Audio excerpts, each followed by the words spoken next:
juda ko'p yoshlar men dadamdan eshitmay qolgani yo'q. Juda qiynaldim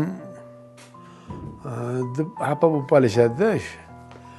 Otam o'tib ketganiga 8 yoshda edim. Onam ikkalamiz qolganmiz. Bitta o'g'liman men. Onam 50 yoshga borib qolgandi, 42 yoshda ko'rganda meni. Shundan shaxsiga shu urinib bir narsalar qilamanki, shu o'zimni o'g'nash uchun harakat qildim. Va Shaymardonda onam mantiq berardilar, men mantiq sotardim.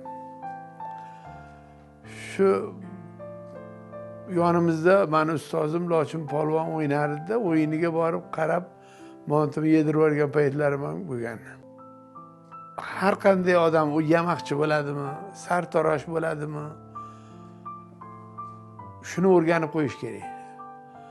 Dadasini kasbi sartarosh bo'lsa yoki yamoqchi bo'lsa, o'zi professor bo'lib ketgan bo'lganda ham baribir o'sha yamoqchiligini ham bilish kerak.